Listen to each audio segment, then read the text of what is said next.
Hello बच्चों, सभी का स्वागत है आपका अपने यूट्यूब चैनल कंबोज पर। आई होप क्या सभी अच्छे होंगे। और मैथ्स की जो प्रीवियस वीडियो है वो आई होप क्या सभी ने देख ली होंगी।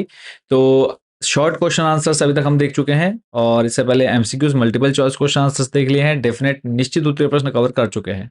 तो ये चौथी वीडियो है और लास्ट वीडियो है मैथ्स की, जिसमें हम कवर करने वाले हैं आपके सारे जो बचे हुए शॉर्ट एंड लॉन्ग क्वेश्चंस हैं वो। और अभी तक जिन बच्चों ने चैनल को सब्सक्राइब नहीं किया, सब्सक्राइब वाला बटन प्रेस कर दीजिएगा और सारे मोस्ट इंपॉर्टेंट क्वेश्चंस आप लोग देख रहे हैं, जितने अभी तक हम आपको बता चुके हैं।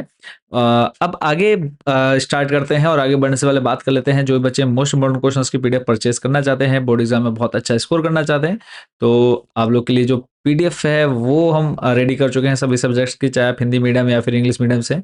तो आप इन पीडीएफ को परचेज कर सकते हैं बहुत ही कम कॉस्ट में इस नंबर पर कॉन्टैक्ट करके। इस नंबर पर मैसेज करना है, जिस भी सब्जेक्ट की आप पीडीएफ लेना चाहते हैं वो बताना है और हम आपको एक क्यूआर कोड सेंड कर देंगे। उस पर आप जैसे ही पेमेंट करेंगे पीडीएफ डायरेक्टली आपके व्हाट्सएप नंबर पर भेज दी जाएगी।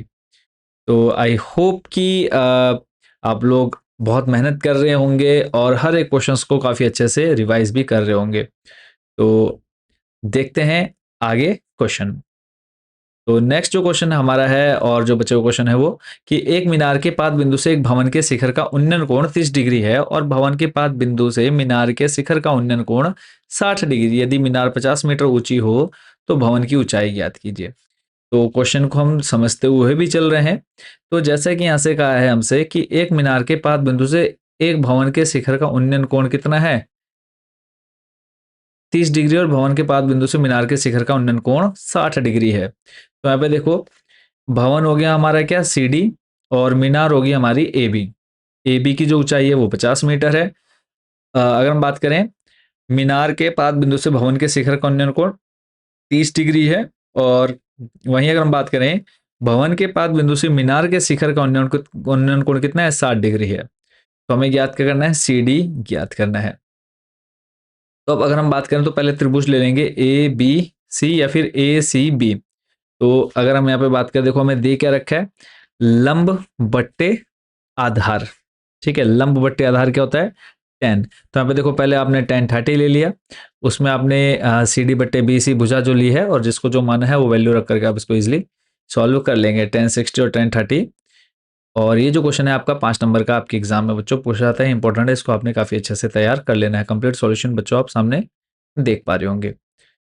चलते हैं नेक्स्ट क्वेश्चन में। अगला प्रश्न है, झील में 200 मीटर ऊंचाई पर स्थित एक बिंदु से बादल का उन्नयन कोण 30 डिग्री है तथा झील में इसकी परछाई का अवनमन कोण 60 डिग्री है। बादल की ऊंचाई याद कीजिए। तो इस टाइप के क्वेश्चन सॉल्व करने के लिए सबसे पहले जो है आपका डायग्राम बिल्कुल परफेक्ट बनना चाहिए। अगर डायग्राम आप बिल्कुल सही बना लेते हो तो ये समझ लीजिए कि आप 80% उस क्वेश्चन में काम जो है उसका आंसर वो निकाल चुके हैं। अगर डायग्राम आप गलत बना रहे हैं तो इसका मतलब फिर है आप कैलकुलेशन आपकी बिल्कुल कभी सही नहीं आएगी। तो जैसा कि क्वेश्चन में कहा गया है वैसा आपका डायग्राम जो है आपके सामने है।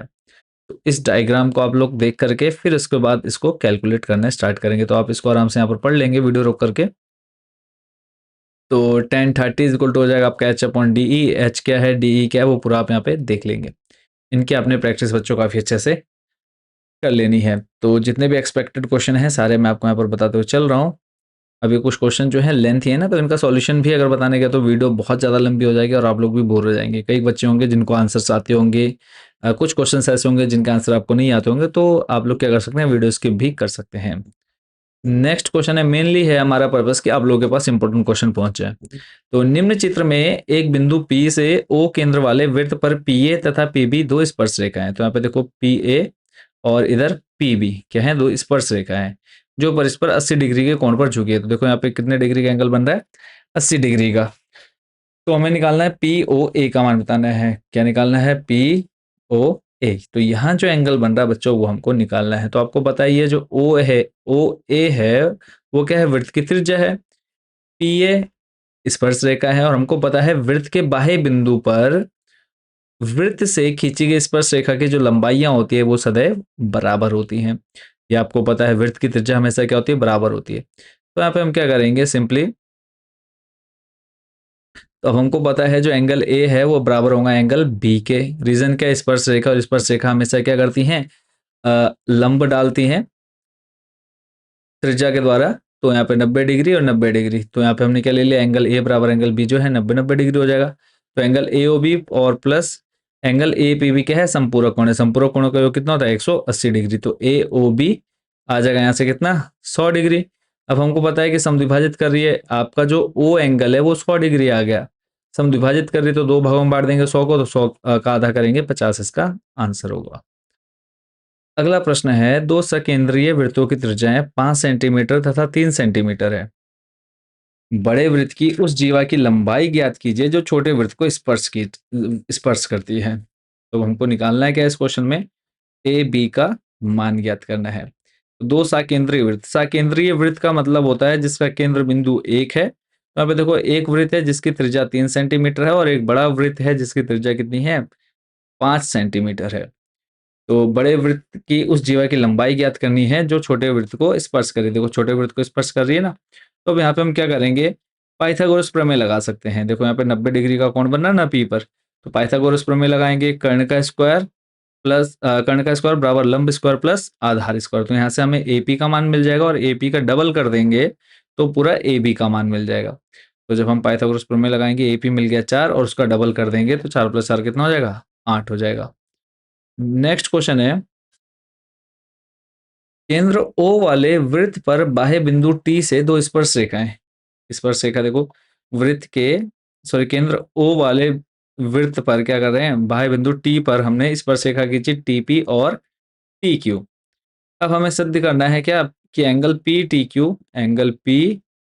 टी क्यू बराबर है दो एंगल OPQ के, OPQ के डबल है। तो इसके लिए देखो आप इसकी जो पूरी थ्योरम है दिया क्या क्या है वो आपने लिख लेना है कि एक वृत्त जिसका केंद्र बिंदु O है, इस वृत्त पर बाह्य बिंदु T से दो स्पर्श रेखाएं TP तथा TQ खींची गई हैं। सिद्ध जो करना है वो हमने लिख दिया। अब उपपत्ति में हमको पता है कि जो स्पर्श रेखाएं होती हैं वो अगर वृत्त के बाह्य बिंदु पर हैं तो दोनों बराबर लंबाई की होती हैं, तो TP बराबर क्या आ जाएगा TQ। और अगर किसी त्रिभुज की दो भुजाएं अगर बराबर हैं तो उसके आमने सामने के जो कोण होते हैं वो भी क्या होते हैं, बराबर होते हैं। तो यहाँ से एंगल P बराबर क्या ले लेंगे हम, एंगल Q। फिर हमने लिया TPQ में, तो TPQ लेंगे तो इसके त्रिभुज के तीनों कोणों का योग कितना होता है 180 डिग्री। अब हमको पता है कि ये दोनों जो हैं बराबर हैं, तो यहाँ से हमें क्या मिल जाएगा, TPQ या TQP को हम लिख सकते हैं क्या 2, क्योंकि दोनों एक दूसरे के क्या हैं बराबर। अभी हम दिखा तो चुके हैं यहाँ पे एंगल P बराबर एंगल Q। तो यहाँ से आ जाएगा 2P2 एंगल TPQ, प्लस में है इसको बराबर की तरह लाओगे आ जाएगा माइनस में। तो TPQ को हम दो भागों में तोड़ सकते हैं, OPT माइनस OPQ। OPT का मान दे रखा है 90 डिग्री, तो अब इसको सिंप्लीफाई करेंगे तो 90 दूनी हो जाएगा 180, 180 से 180 जाएगा, बचेगा क्या 2 की गुणा अंदर करा दो या फिर ब्रैकेट ओपन करेंगे, देखो minus plus minus minus minus plus हो जाएगा, 180 से 180 कटेगा, बचेगा 2 angle OPQ। Most important question है कि एक वृत्त को बाह्यता स्पर्श करता हुआ एक चतुर्भुज ABCD है, सिद्ध कीजिए कि AB plus CD equal to AD plus BC। या फिर इसी क्वेश्चन को घुमा देंगे तो आपको कुछ इस तरह से आपको देखने को मिलने वाला है। तो अब अगर मैं यहाँ पर एक चीज आपसे पूछूं, ये जो AN और AK है वो क्या है, तो आप बोलेंगे कि सर वृत्त की स्पर्श रेखाएं हैं, है ना। इतना क्लियर हो गया, बहुत सिंपल क्वेश्चन है, इजी क्वेश्चन है, जो प्रूफ करना है बस उसको ध्यान रखना है। तो अब हमें देखो AB चाहिए, क्या चाहिए AB, और CD का है हमारा, CD नीचे है, तो स्पर्श रेखा की लंबाई बराबर है, यानी हम लिख सकते हैं AN बराबर AK, फिर ऐसे DM बराबर DN, ऐसे ही फिर BK बराबर BL और CL बराबर CM। कारण क्या रहेगा बच्चों कि वृत्त के बाह्य बिंदु से खींची गई स्पर्श रेखा की लंबाइयां जो होती है वो सदैव बराबर होती हैं। तो हमने समीकरण 1 2 3 4 बना दिया। अब हमको चाहिए क्या, AB प्लस CD, AB चाहिए, तो AB के लिए हमें क्या चाहिए, तो यहाँ से AK बराबर KB चाहिए। जब हम लिखेंगे AK प्लस KB तो ये बन जाएगा आपका AB। तो ऐसे ही आपका BC बराबर बनाने के लिए तो हमें BL और CL चाहिए। तो हमें ऐसी भुजाएं लेनी है जो हमने 4 समीकरण बनाए हैं नीचे, देखो यहाँ पे जो 4 समीकरण है उन चारों समीकरणों को हमें इस तरह से सेट करना है कि हमारे जो मान है वो आ जाए। क्लियर है। नेक्स्ट क्वेश्चन रहेगा, सिद्ध कीजिए कि किसी वृत्त के परिगत समांतर चतुर्भुज एक समचतुर्भुज होता है। तो ये भी बहुत इजी क्वेश्चन है, इसमें भी हम पार्ट बाय पार्ट सॉल्व करेंगे। तो एक काम कर सकते हैं कि आप इस वीडियो को रोक करके आप इस पूरे क्वेश्चन को बहुत अच्छे से सॉल्व करिएगा। क्लियर हो गया? चलते हैं आपको लेकर के अगले प्रश्न पर। अब ये क्वेश्चन देखो आपके प्रीवियस एग्जाम्स में काफ़ी बार पूछा जा चुका और मोस्ट इंपॉर्टेंट क्वेश्चन रहता है बच्चों ये। तो इसमें आपसे कहा है सिद्ध कीजिए कि बाह्य बिंदु से किसी वृत्त पर खींची गई स्पर्श रेखाओं के बीच का कोण स्पर्श बिंदुओं को मिलाने वाले रेखाखंड द्वारा केंद्र पर आंतरिक कोण का संपूरक कोण होता है। तो यानी जो यहाँ एंगल बन रहा है वो इसका क्या होगा, संपूरक कोण होगा। तो जो दे रखा है वो आपने लिख लिया क्वेश्चन से, जो सिद्ध करना है वो भी आपने क्वेश्चन से लिख लिया। उपपत्ति में तो यहाँ पे देखो ओ ए पी क्या हो जाएगा, 90 डिग्री। O A P. अब आपको पता है कि स्पर्श रेखा जो है त्रिज्या लंब होती है और हमेशा 90 डिग्री का कोण बनाती है। तो ओ ए पी 90 डिग्री हो गया। ऐसे ही ओ बी पी 90 डिग्री हो जाएगा। समीकरण 1 और 2। जब आप समीकरण 1 और 2 को जोड़ेंगे तो 90 + 90 कितना बन जाएगा, 180। क्लियर है? तो उसके बाद नेक्स्ट हम चतुर्भुज लेंगे, ये पूरा वाला चतुर्भुज, angle O, angle A, angle P plus angle B, इन चारों कोणों का योग कितना होगा, 360। क्यों? क्योंकि चतुर्भुज के चारों कोणों का योग होता है 360। तो यहाँ पे अभी हमने ओ ए पी और ओ बी पी का मान ले लिया, कितना, 180। बाकी 2 एंगल बचे, उन दोनों एंगल को छोड़ करके 180 आ गया। तो बाकी दोनों का मान कितना आ गया, 180। तो संपूरक कोणों का योग कितना होता है बच्चों, 180 डिग्री होता है।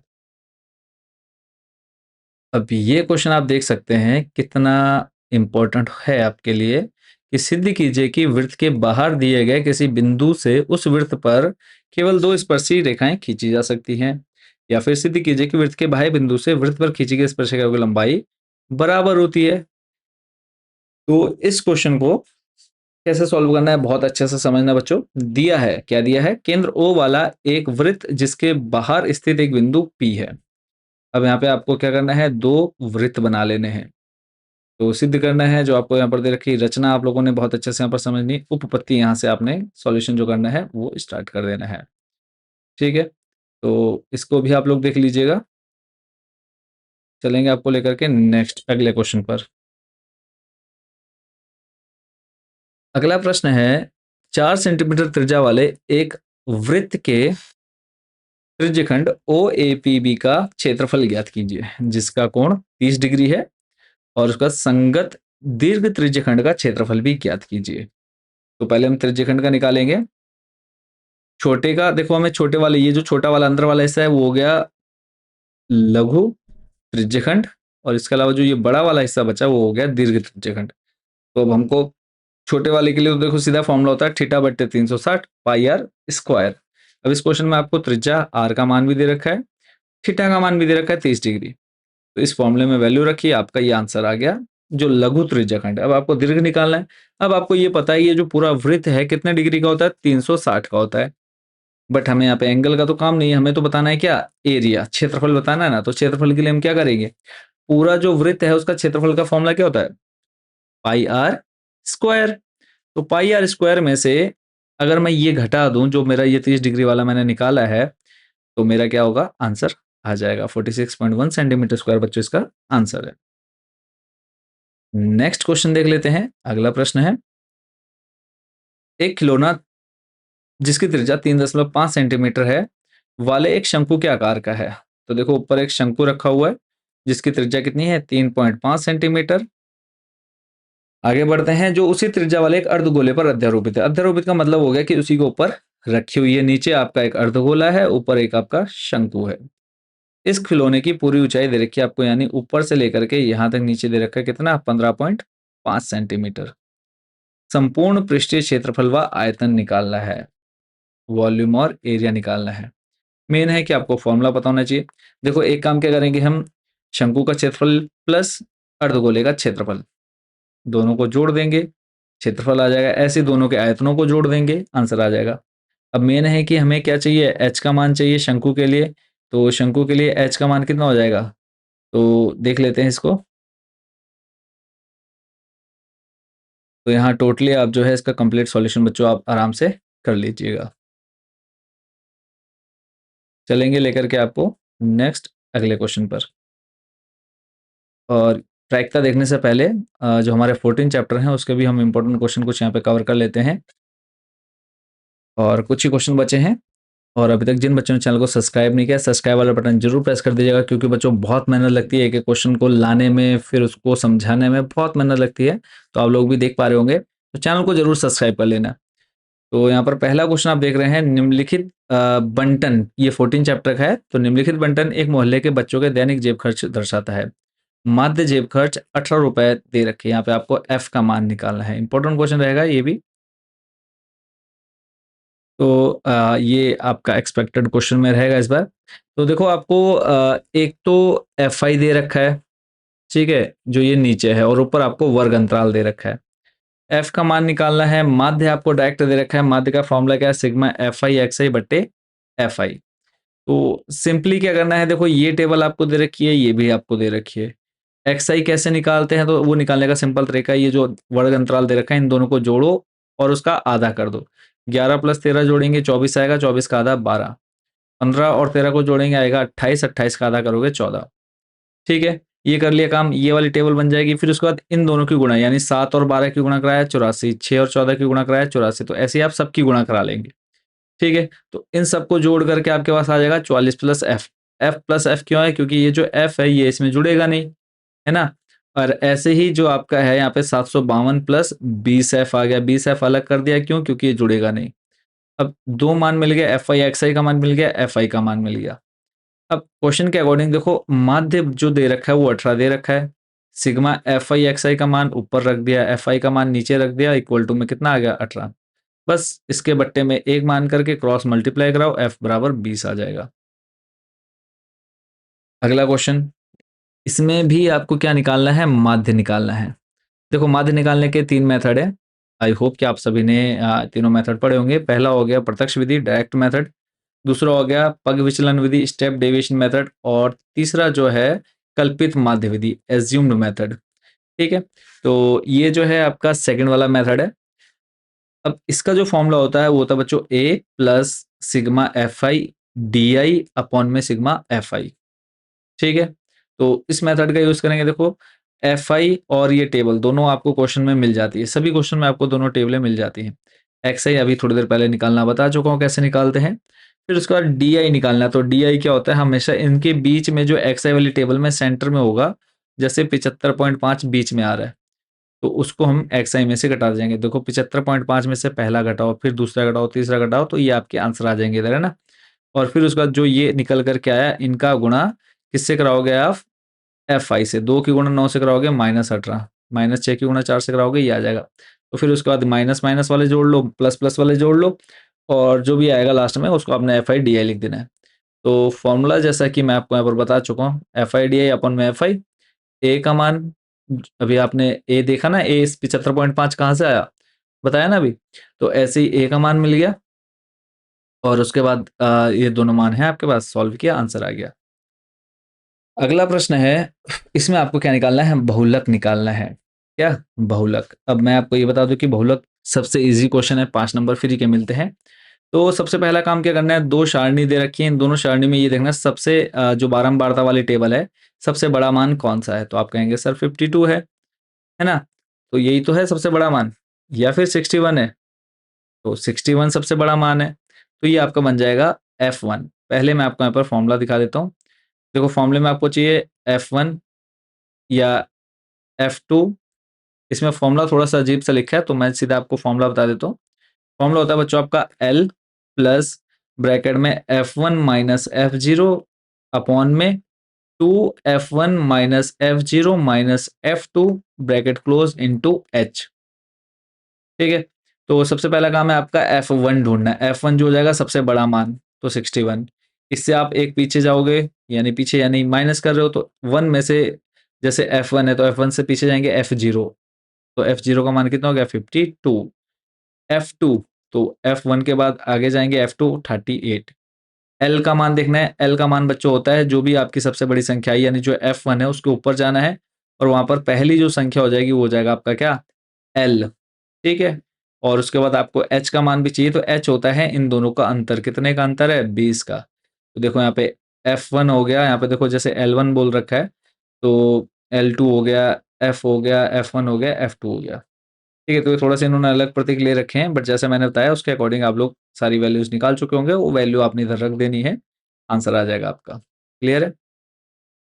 ऐसे ही आपको यहाँ पर फिर से बहुलक निकालना है। बहुलक निकालना मैं अभी थोड़ी देर पहले बता चुका हूँ। तो इसमें भी देखो फॉर्मूले में सबसे बड़ा मान क्या है, 40 है ना, 40। तो 40 F1, 24 हो जाएगा आपका F0, 33 हो जाएगा आपका F2, 40 के सामने जाओ 15 हो जाएगा आपका L का मान, और इन दोनों का अंतर कितना है 500 का, तो H का मान कितना आ जाएगा 500। देखो H का मान इधर 500, L का मान 1500, और इधर जो F1 मैंने बोला 40 और F0 हो जाएगा आपका 24। ऐसे नीचे मान रखेंगे, सॉल्व कर लेंगे। नेक्स्ट क्वेश्चन देख लेते हैं। इसमें आपको माध्य भी निकालना था, तो माध्य निकालने का मेथड आप देखो किसी भी मेथड से कर सकते हो, तो मैं आपको दोनों मेथड बता चुका हूँ, एक प्रत्यक्ष विधि और दूसरा था आपका कल्पित माध्य विधि, है ना, स्टेप डेविएशन। तो आप दोनों में से किसी भी मेथड का यूज करके इसको आप सॉल्व कर सकते हैं। चलेंगे नेक्स्ट क्वेश्चन पर। अगले वाले में आपको माध्यक दे रखा है और एक्स और वाई का मान निकालना है। अब इसमें एक चीज का और ध्यान रखना है, इंपॉर्टेंट क्वेश्चन है बच्चों ये आपका। जब आपका माध्यक निकालना हो तो माध्यक के लिए दो सारणी तो दे रखी होती है पहले से, ये क्वेश्चन दे रखा है, ये आंसर है। तो देखो ये सी एफ संचय बारंबारता निकालनी होती है। कैसे निकालते हैं? तो संचय बारंबारता निकालने का देखो तरीका बच्चों सिंपल सा होता है कि जो सबसे पहले दे रखा है ना, उसको हम डायरेक्ट इधर लिख लेते हैं। और यहाँ पे मिस प्रिंट है, यहाँ इन्होंने दे रखा है 35, जबकि यहाँ पर आएगा कितना 5 ही आएगा। ठीक है, यहाँ से ये 3 हटा देना अपने आप ही।